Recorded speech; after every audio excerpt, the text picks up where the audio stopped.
Bueno, en el día de hoy yo vengo a denunciar los hechos que pasaron el 27 de septiembre alrededor de las 12 de la noche.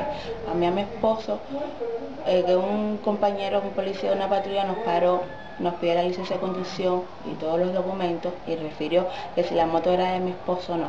A mi esposo decirle que la moto era de él y que no tenía ningún punto de infracción, el compañero se viró hacia mí y me dijo que ustedes llevaban en la cartera. Yo le abrí mi cartera, le abrí mi bolsa, le enseñé las cosas que eran ropas de dormir para dormir en la casa de mi esposo y mi esposo le enseñó sus cosas que tenía en su cartera. Mi esposo iba avalado, mi esposo le refirió que no tenía ningún derecho a registrarlo en plena calle, que si él quería que lo llevara a la estación de policía. Anteriormente ya mi esposo le había enseñado las cosas que eran de los collares, Fire, Eruque, Orul y todo eso. El compañero policía no lo entendió y le dijo que tenía que darle la bolsa. No obstante eso, mi esposo le dijo que lo llevara para la estación de policía y cuando lo llevara a la estación de policía le iba a decir al político lo que le estaba pasando, que era una falta de respeto, para que lo botaran algo más. No obstante eso, el policía se le dolía que tenía dolor atílico. El policía no entiende esas partes, le refirió a mi esposo que lo iba a montar preso, que se iba a llevar preso a mi esposo, y en una disputa que tuvieron entre palabras, el policía cogió al lado mío, le sacó la pistola, se la rastrió y apuntó a mi esposa a dispararle. Mi esposa ver ¿Dónde le eso apuntó? a la cabeza. Mi esposo al ver eso empezó a echarse para atrás y empezó a decirle que él estaba loco porque cometí esa infracción. Yo le empecé a decir lo mismo, que si nosotros no habíamos cometido ningún delito, ¿por qué nos hacía eso? Él no entendió eso y mi esposo, al sentirse asustado, se mandó a correr. Al mandarse a correr mi esposo, el policía le cayó atrás a mi esposo y yo le caí atrás de él.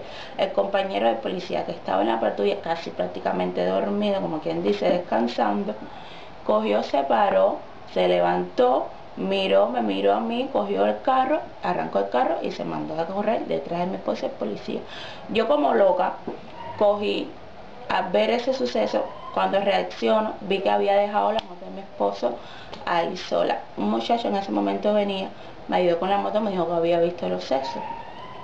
Al pasar eso, me mando a correr y veo las patrullas subiendo para arriba, y cuando veo las patrullas subiendo para arriba, que llego hasta ahí, llego a una esquina y me da un dolor de ovario. Cuando veo el dolor de ovario, me manda una señora, me ayuda y me dice, ¿qué te pasa? ¿Qué te pasa? Le digo, no, estoy embarazada, tengo un dolor de ovario. Y me dice, no, para ir al policlínico. Cuando llego a un policlínico, está ahí mismo en Reina, entro y la doctora me dice que yo lo que tenía era una amenaza de aborto, que me iba a mandar una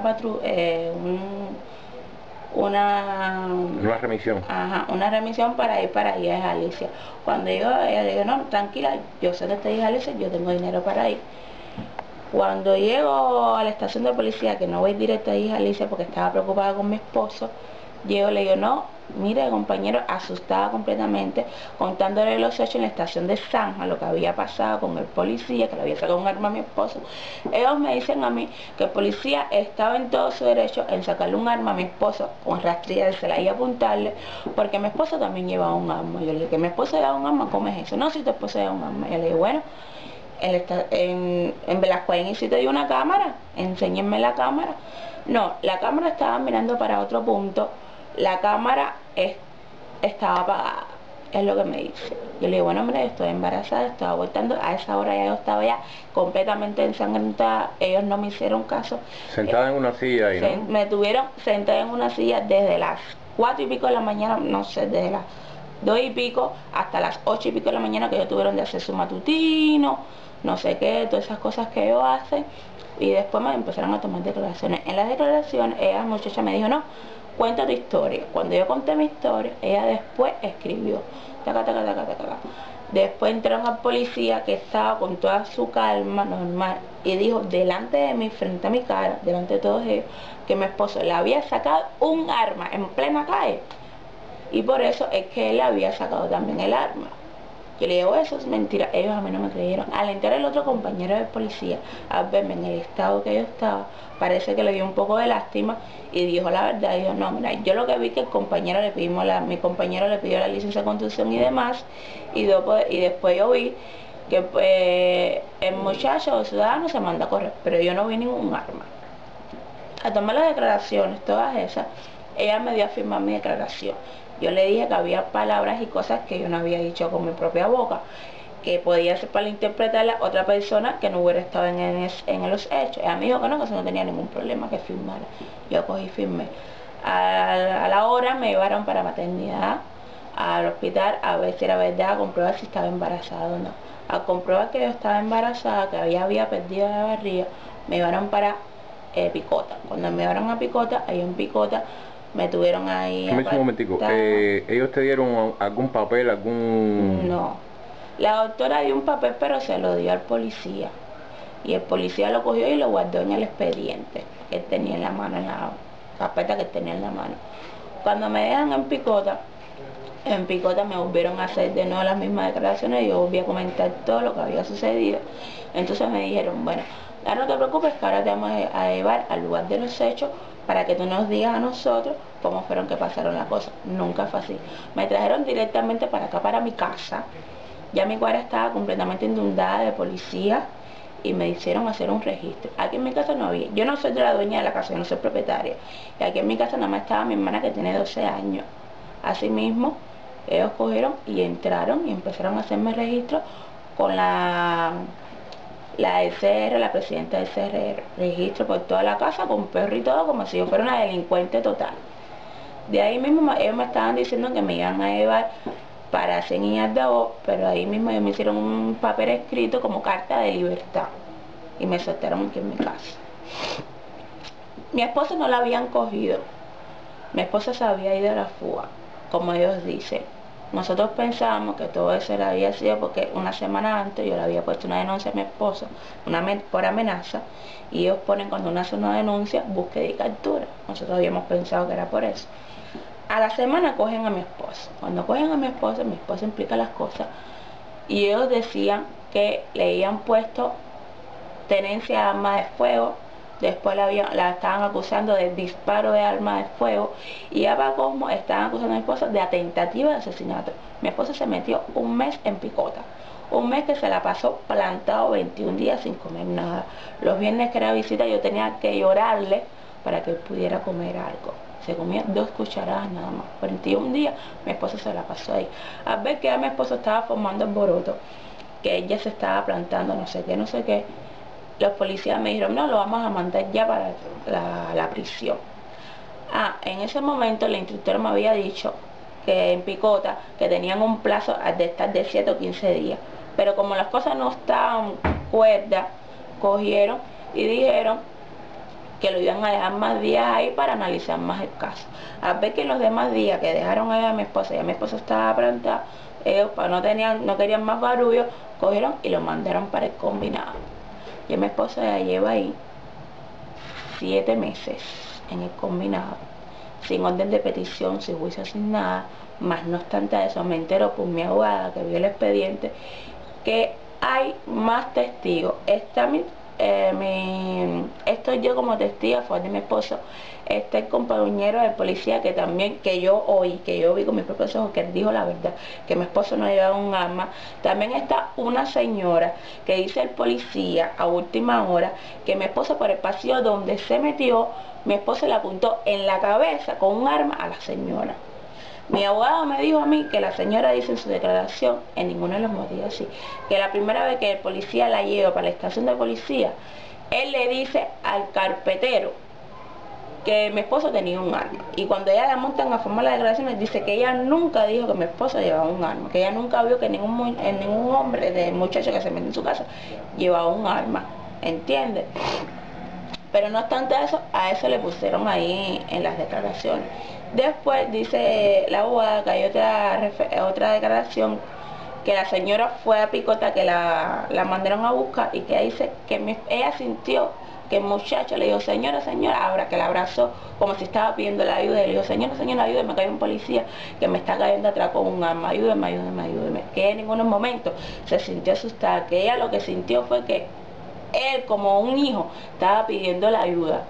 También hay unas declaraciones de otras personas que dijeron que vieron que el policía entró al pasillo con las manos, con pistola en mano, y que la gente empezó a decir, oficial, no grite, que hay niños aquí, no dispare, que hay niños, no dispare, que hay niños.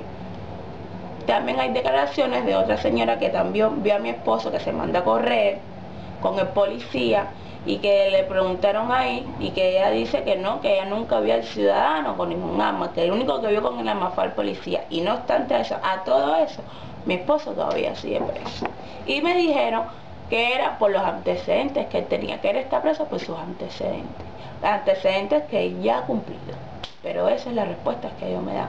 He ido a Fiscalía Militar a acusar al policía. En Fiscalía Militar me dijeron que no, que mi denuncia no está válida porque mi barriga no tiene nada que ver. No sé por qué me dijeron que... no, me dijeron que era porque yo las cosas estaba diciendo la más. Que el policía era la que tenía la razón y que mi barriga no me la iba a pagar. Ese oficial me dijo a mí, me lo encontré en la estación de Picota, y él se refirió a mí cuando él vio que le estoy diciendo, tú me pagaste mi barriga, tú tienes que pagarme mi barriga, no sé qué. Él me dijo a mí con su santa calma, sí, ahora tendrás tiempo de ir a pabellón para que te vuelva a preñar. Con exactamente esas mismas palabras fue lo que él me dijo. Yo soy primeriza, mi esposa tiene 34 años, nunca ha tenido hijos, yo tengo 23, tampoco deseé ser mi primer hijo, y como que tuve que perderlo, y tengo que estar subiendo una java, viendo a mi esposo como está sufriendo, que soy yo sola, y veo que todavía ese policía sigue cobrando sus 900 pesos. Y yo aquí estudio porque como dicen ellos, nosotros somos los delincuentes. Así es como están pasando las cosas. Ya yo he tenido una crisis nerviosa hace el 28 de septiembre. Tuve una crisis total que me tomé 60 tabletas de pastillas. Me pasé 4 días aquí en cama en mi casa, completamente en coma. Querían enviarme al psicólogo y no fui al psicólogo porque, ¿sabes? Si todavía tengo que enfrentar esta situación. Me están diciendo ellos mismos que me prepare para 15 o 20 años. Con una cosa que le pusieron a mi esposa, a tentativa de asesinato. ¿Tú sabes que te pongan a tentativa de asesinato? Eso es que tú quieres intentar matar a una persona. Para nada. Mi esposo nunca se le acercó al policía. No le tiró un golpe, no le tiró un manotazo, ni aunque sea lo empujó. Y mi esposo tiene a tentativa de asesinato como si él quisiera matar a alguien. Y solamente le pusieron a tentativa de asesinato por el simple hecho que como no lo pudieron coger por ningún lado, porque sabe que mi esposo está diciendo la verdad, pero como mi esposo tiene en el expediente que tiene un muerto, por eso le echaron con una tentativa de asesinato, para que las cosas cogieran validez. Y es lo que está pasando actualmente con el caso de mi esposo, cuando también muchos casos más caen en el combinado. Entonces en el combinado actualmente los que han cometido el delito son los que están saliendo, entonces los que no cometieron el delito no salen. Y entonces así lo que está pasando en estos momentos. Yo necesito que alguien me ayude, que me dé, no sé, una señal algo, ya que nadie en estos momentos, ninguno que tiene los uniformes me han ayudado como tal, no me han dado la respuesta que tienen que darme, porque y si yo voy a seguir luchando porque yo sé que mi esposo no ha cometido ningún delito. Si lo hubiera cometido está bien, pero como yo sé que no lo ha cometido, yo voy a seguir luchando y hasta donde sea. Yo se lo dije ya en Fiscalía Militar y le he dicho a donde quiera que vaya, porque a alguien tiene que darle resultados, mi esposo tiene que salir de ahí, porque yo no entiendo que una persona que no haya cometido ningún delito esté preso. Se hace sintonizó por su pasado. No, aquí cualquiera tiene pasado, cualquiera. Así por eso no puedes juzgar a una persona. Y ya está, no más que puedo decir. Ya, gracias.